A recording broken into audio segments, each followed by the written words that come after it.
Pyloric जो छिद्र होता है, पाइलोरिक स्फिंक्टर बोलते हैं उसे। जब भोजन अपने आमाशय में जब रहता है, उसमें बहुत सारे जो है लिक्विड मिक्स होते हैं, जैसे HCl मिक्स होता है और म्यूकस भी मिला होता है उसमें, तो वो पूरा एक तरह से अर्ध पचा हुआ भोजन है, उसे हम बोलते हैं काइम। ठीक है, ये काइम पूरा मिलकर जो आमाशय है और छोटी आंत है, इसमें ये आमाशय है। ठीक है, इसको बोलिए आप स्टमक, और यहाँ से छोटी आंत शुरू हो जाती है। तो इन दोनों के बीच के भाग को जहाँ पर ये मिलते हैं बहुत पतला हो जाता है, यही जो छिद्र है इसको पाइलोरिक छिद्र बोलते हैं, यानी पाइलोरिक स्फिंक्टर।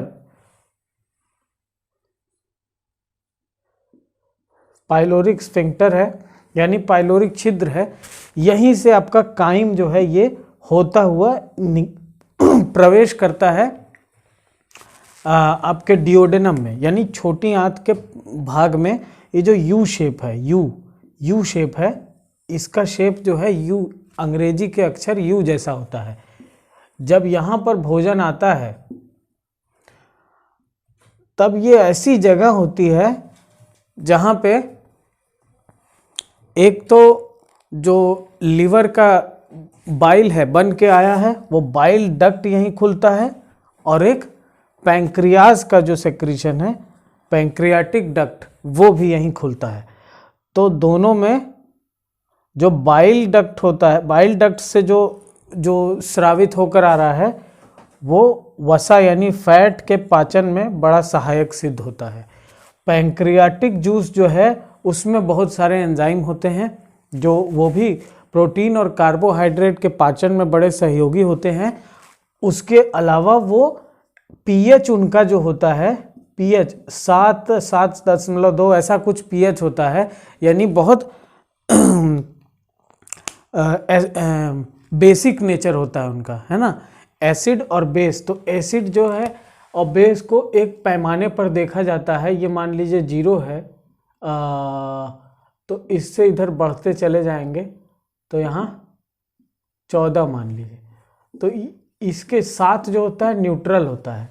तो जो आपका पानी होता है, जल, वो न्यूट्रल होता है पीएच उसका, लेकिन उससे इधर चले जाइए तो अम्ल यानी एसिडिक नेचर हो जाएगा, और यहाँ बेसिक नेचर हो जाएगा। तो उसी तरह से ये बेसिक नेचर होता है इसका पैंक्रियाटिक जूस का। ठीक है, अग्नाशय बोलते हैं पैंक्रियाज को। तो अग्नाशय, ठीक, और यहाँ यकृत, यकृत यानी लिवर, और ये पैंक्रियाज। ठीक, ये दोनों डक्ट एक साथ यहीं डिओडेनम के पार्ट में जाकर अपना स्राव देते हैं, और ये खाना यहीं जब फूड पार्टिकल हमारा यहाँ पर आता है तो इसी में ये पूरे मिक्स होते हैं, और यहाँ से पाचन जो है होता रहता है। जब अब चूंकि जो छोटी आंत है बहुत बड़ी, बहुत लंबाई इसकी बहुत होती है, करीब 6 मीटर लंबी होती है छोटी आंत, तो लेकिन बहुत पतली होती है। और जो बड़ी आंत होती है वो बहुत छोटी साइज़ की होती है, उसका 1-1.5 मीटर उसका साइज़ होता है, और वो करीब मतलब मोटाई में ज़्यादा होती है इससे, इसलिए उसको बड़ी आंत बोलते हैं। तो छोटी आंत काफ़ी मुड़ी मुड़ी सी रहती है, जैसे आप ढेर सारी रस्सी एक बड़ी लंबी ले लीजिए, उसको एक साथ रख दीजिए, तो वो मुड़ मुड़ के ऐसे एक साथ जब इकट्ठा होकर रखी जाएगी तो बहुत छोटी सी जगह लेगी, लेकिन लंबाई में बहुत बड़ी हो जाती है। उसी तरह छोटी आंत होती है। तो छोटी आंत में जब पाचन होता है तो यहाँ पर डिओडेनम से स्टार्ट होते हुए इसके बाद आता है एक ठो इसका पार्ट, इलियम। इलियम में एक फिंगर लाइक स्ट्रक्चर, अंगुली नुमा संरचना अंदर की दीवार में बहुत सारी होती हैं।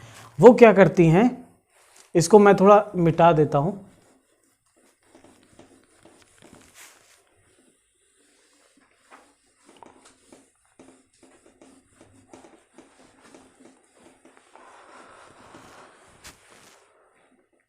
इसको मिटा देता हूं। तो अंगुली नुमा जो संरचना होती है इलियम में, वो उसकी सरफेस एरिया, उसकी सतह को बहुत बढ़ा देती है। यानी मान लीजिए एक पाइप है ये इस पाइप में से कुछ प्रवाहित हो रहा है, इस पाइप के अंदर की जो दीवार है उसका सरफेस एरिया यानी उसका सतह जो है जितना दिख रहा है उतना ही होगा। लेकिन अगर हम इसी में इसकी सतह पर ऐसे ऐसे कर दें, इसकी संरचना में इस तरह से कर दें, फोल्ड कर दें, मोड़ दें, तो अब देखिए इसकी सतह कितनी बढ़ गई। पहले इतनी ही थी, ये मान लीजिए 10 सेंटीमीटर या 1 फीट होगा, 30 सेंटीमीटर तो, लेकिन अब ये देखिए, अब ये सतह जो इसकी बढ़ गई है, वलन के कारण, मुड़ने के कारण, फोल्ड के कारण इसकी सतह बढ़ गई। अब इसको खींचेंगे तो ये काफ़ी लंबी, इसकी दुगनी तुगनी हो जाएगी। इसी तरह की उंगली नुमा संरचना पूरे इसके अंदरूनी दीवार में है ना, फिंगर लाइक प्रोजेक्शंस होते हैं और इसके अंदर ब्लड सर्कुलेशन होता रहता है। बहुत धमनियाँ होती हैं खून की और खून प्रवाहित होता रहता है, ब्लड है ना, रक्त प्रवाहित होता रहता है। उसका क्या फ़ायदा होता है कि जो भी आपका खाना पच के आया है इस रास्ते से जा रहा है, तो वो जो न्यूट्रिशन है वो इसको सोखने का काम करती हैं, यहीं से सोख लेते हैं, इसको ब्लड में एब्जॉर्ब करती हैं और फिर लेकर चले जाते हैं। ठीक है, ले जाकर फिर उसको आगे के लिए और उसको प्रोसेस करने के लिए भेजते हैं। लेकिन यहाँ फिर जो बचा हुआ पार्ट होता है उसको बोलते हैं मल। ये आगे बढ़ता जाता है, अब इसमें से पानी निकलेगा, आगे चलकर कोलॉन जैसी जो लार्ज इंटेस्टाइन है उसमें भी पानी सोखा जाएगा। पानी जो वाटर एब्जॉर्प्शन यानी पानी सोखने की जो प्रक्रिया है खाने से, वो पूरी होती रहती है, इसमें चलता रहता है, धीरे धीरे पूरा सोख के, और जो आपका मल बचता है वो थोड़ा ठोस हो जाता है और वो गुदा के रास्ते से निकलता है ठोस रूप में।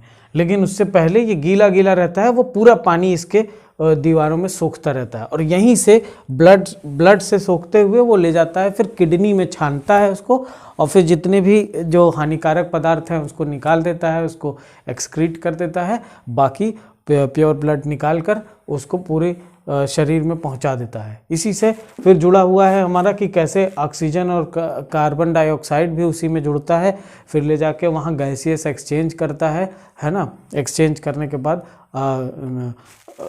शुद्ध जो है ब्लड जो है वो पूरा पहुंचाता है बॉडी में। ठीक है, हम इसको रेस्पिरेटरी यानी कि श्वसन तंत्र में और अच्छे से देखेंगे हम। इस थोड़े से पहले मैं ये बता रहा था कि क्या क्या सेल्स होती हैं जो क्या सेक्रीट करती हैं आमाशय के अंदर। आमाशय में देखिए श्लेष्मा कोशिकाएं होती हैं यानी म्यूकस सेल, ये चिकनाहट प्रोड्यूस करती हैं, म्यूकस प्रोड्यूस करती हैं, चिकनाहट पैदा करती हैं, जिसकी वजह से वही मैंने बताया था आमाशय के भीतरी दीवार के अंदर एक लेयर, ठीक है, एक लेयर बन जाती है पूरी जो प्रोटेक्ट करती है। ठीक है, इसके अलावा अम्लजनिक सेल होती हैं पैराइटल, या इसको ऑक्जिंटिक सेल भी बोलते हैं। पैराइटल सेल यानी अम्लजनिक, अम्ल पैदा करती हैं यानी HCl का प्रोडक्शन करती हैं। ठीक है, एक होती है मुख्य यानी जाइमोजिन सेल, मुख्य सेल, यानी इसका मुख्य कार्य यही है। देखिए पाचन तंत्र में पचाने वाला जो मेन कंपोनेंट है उसी का मुख्य कार्य होना चाहिए, बाकी तो सहायक हैं सब। तो इसका सेक्रेशन ये करती है पेप्सिनोजन का सेक्रेशन। पेप्सिनोजन वही एंजाइम होता है, पेप्सिनोजन एंजाइम का प्रिकर्सर एक्चुअली होता है जो HCl से मिलकर पेप्सिन बनाता है, और पेप्सिन आपका प्रोटीन को तोड़ने में काम आता है, प्रोटीन के ब्रेक डाउन में, प्रोटीन के मेटाबॉलिज्म में काम आता है, यानी उसका पाचन करता है प्रोटीन का। यहीं से फिर हम चले जाते हैं जो है छोटी आंत में प्रवेश कर पाइलोरिक स्फिंक्टर यानी छिद्र के द्वारा छोटी आंत में प्रवेश कर यू टर्न जो ड्यूडेनम होता है उसमें प्रवेश करते हैं। अब ड्यूडेनम के अंदर दो तरह के डक्ट आते हैं, पाइप आती हैं, समझिए पाइप जैसी संरचना। तो एक तो पैंक्रियाज यानी अग्नाशय होता है, एक यकृत। यकृत अपना बाइल डक्ट में से निकाल के फिर ये इसमें देता है। ये ऐसे ऐसे, यहाँ मान लीजिए यकृत से स्राव हो रहा है, यहाँ से पैंक्रियाज से, आमाशय से और यकृत से, अग्नाशय से, अग्नाशय और यकृत, ठीक है। यही भोजन में मिलकर और इसको और ज़्यादा इसका पाचन कर देता है। जितने भी फूड कंपोनेंट होते हैं सब डाइजेस्ट हो जाते हैं और फिर इनका एब्जॉर्प्शन शुरू होता है, ये फिंगर लाइक प्रोजेक्शन वाली जगह पर, ठीक है। फिर आगे चलकर ये इसमें से जो और भी बचे हुए पोषक तत्व हैं, पदार्थ हैं, पानी है, वो सब सोख लिया जाता है बॉडी में और अंत में मल जो है उसको पास कर दिया जाता है। ये था आपका। इसमें भी अगर देखिए पाचन तंत्र बड़ी जटिल प्रक्रिया है, मतलब इसमें छोटी छोटी ट्रिवियल्स बहुत सारी डिटेल्स हैं। कोशिश किया हूँ थोड़ी सी आपको दे दूँ, लेकिन इससे ज़्यादा आपको उतनी की आवश्यकता भी नहीं है और कन्फ्यूजन पैदा होने वाली समस्या आ जाएगी, क्योंकि आप लोगों के परीक्षाओं में इससे ज़्यादा पूछता नहीं है। यदि फिर भी किसी की जिज्ञासा हो, कुछ हो, तो कमेंट सेक्शन में ज़रूर बता दें और मैं उसको आपको अलग से एक वीडियो बनाकर समझा दूंगा। इसके साथ ही जब हम क्वेश्चन पेपर इसका, इस चैप्टर का डाइजेस्टिव सिस्टम का, पाचन तंत्र का एक सेट लाएंगे, तो उसमें हम बहुत सारे क्वेश्चंस को सॉल्व करेंगे, जो इन पॉइंट्स के अलावा भी कई सारे बिंदु निकल कर आएंगे। उसमें कुछ बची हुई, कुछ ही आपकी जिज्ञासा खत्म हो जाएगी। फिर भी अगर कुछ रह जाता है तो मुझे ज़रूर बताएं, मैं उसको आपको बताऊंगा। इसके बाद हम शुरू करेंगे रेस्पिरेटरी सिस्टम यानी श्वसन तंत्र, ठीक है। फिलहाल के लिए एक छोटा सा टॉपिक और रह गया है, पैंक्रियाज। पैंक्रियाज और यकृत। तो जो पैंक्रियाज होता है वो मिक्स ग्लैंड होता है।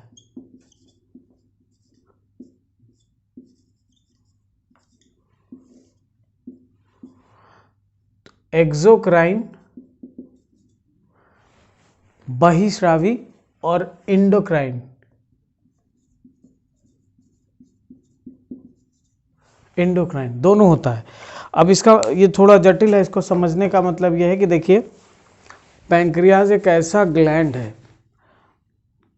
जो कि मतलब अपनी सप्लाई दो जगह से देता है। एक तो पाइप के थ्रू, डक्ट के थ्रू। डक्ट यानी आपको मैंने बताया था ये डिओडेनम के अंदर जो एक डक्ट के थ्रू यानी एक पाइप के थ्रू अपना यहाँ पर इनपुट दे रहा है।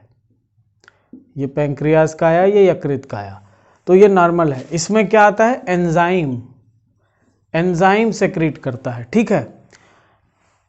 लेकिन जब हार्मोन सेक्रेट करना होता है तब ये इस पाइप में तो दे नहीं पाएगा, इसको देना होता है ब्लड में, डायरेक्ट ब्लड स्ट्रीम में, जो उसके साथ ब्लड लगी हुई होती है, ब्लड स्ट्रीम पूरे उस पे उसमें देता है, डायरेक्ट ब्लड में ये सप्लाई देता है इंसुलिन और ग्लूकागॉन नामक हार्मोन का। वो पैंक्रियाज की संरचना में देखें तो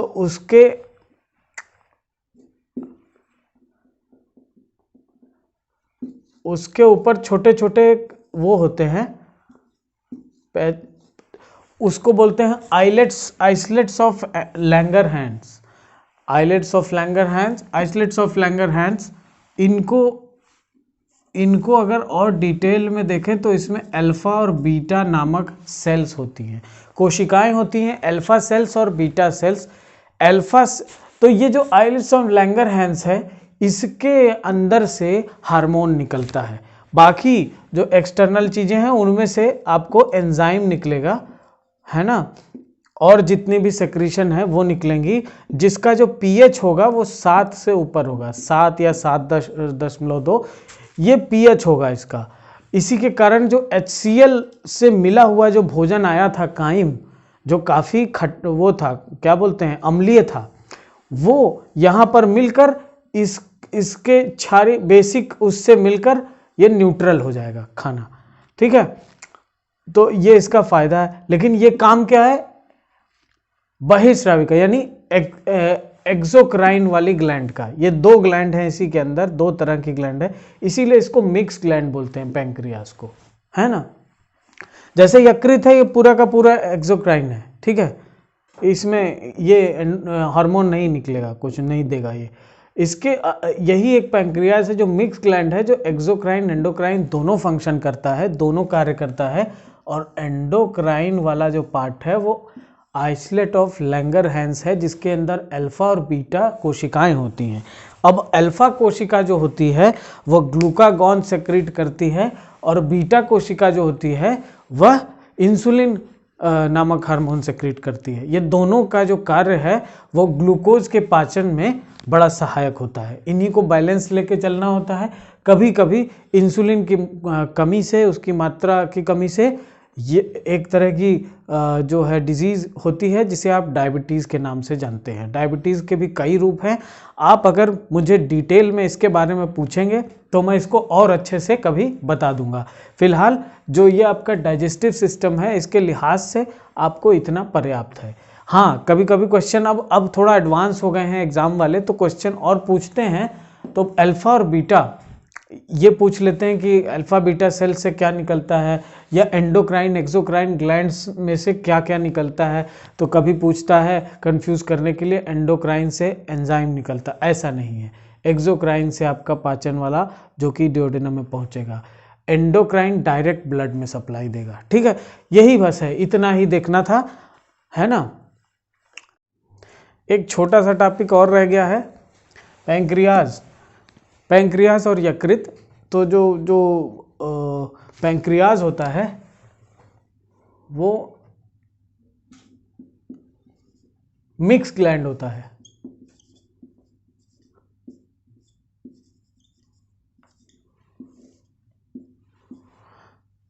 एक्सोक्राइन,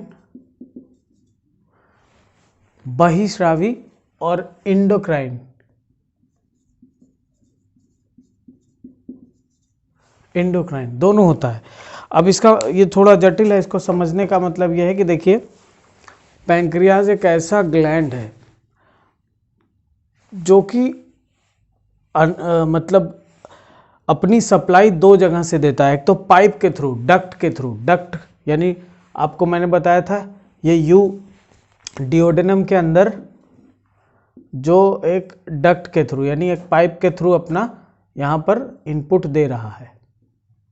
ये पैंक्रियाज का आया, ये यकृत का आया, तो ये नॉर्मल है। इसमें क्या आता है, एंजाइम सेक्रेट करता है, ठीक है। लेकिन जब हार्मोन सेक्रेट करना होता है तब ये इस पाइप में तो दे नहीं पाएगा, इसको देना होता है ब्लड में, डायरेक्ट ब्लड स्ट्रीम में, जो उसके साथ ब्लड लगी हुई होती है, ब्लड स्ट्रीम पूरे उसमें देता है, डायरेक्ट ब्लड में ये सप्लाई देता है इंसुलिन और ग्लूकागॉन नामक हार्मोन का। वो पैंक्रियाज की संरचना में देखें तो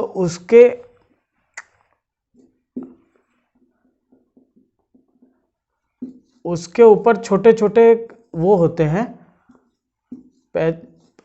उसको बोलते हैं आइसलेट्स ऑफ लैंगरहैंस।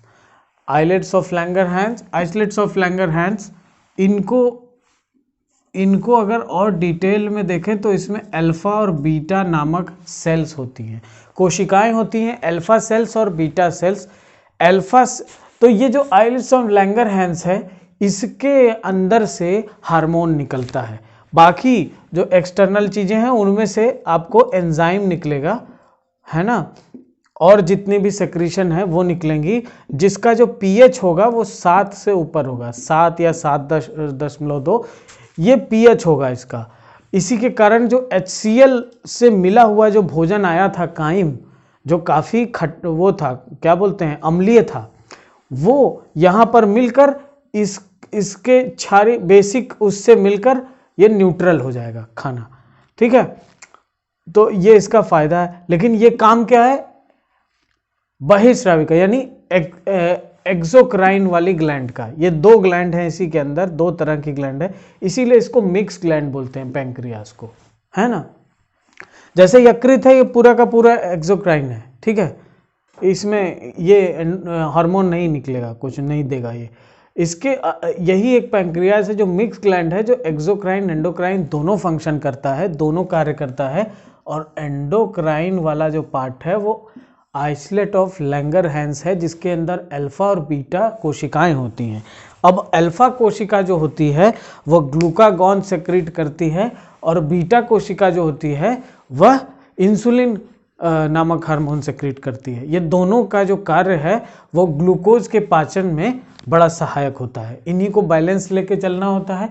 कभी कभी इंसुलिन की कमी से, उसकी मात्रा की कमी से ये एक तरह की जो है डिजीज़ होती है, जिसे आप डायबिटीज़ के नाम से जानते हैं। डायबिटीज़ के भी कई रूप हैं। आप अगर मुझे डिटेल में इसके बारे में पूछेंगे तो मैं इसको और अच्छे से कभी बता दूंगा। फिलहाल जो ये आपका डाइजेस्टिव सिस्टम है, इसके लिहाज से आपको इतना पर्याप्त है। हाँ, कभी कभी क्वेश्चन अब थोड़ा एडवांस हो गए हैं एग्ज़ाम वाले, तो क्वेश्चन और पूछते हैं। तो अल्फ़ा और बीटा ये पूछ लेते हैं कि अल्फ़ा बीटा सेल से क्या निकलता है, या एंडोक्राइन एक्सोक्राइन ग्लैंड्स में से क्या क्या निकलता है। तो कभी पूछता है कंफ्यूज करने के लिए एंडोक्राइन से एंजाइम निकलता, ऐसा नहीं है। एक्सोक्राइन से आपका पाचन वाला जो कि डिओडेनम में पहुंचेगा, एंडोक्राइन डायरेक्ट ब्लड में सप्लाई देगा। ठीक है, यही बस है, इतना ही देखना था, है ना।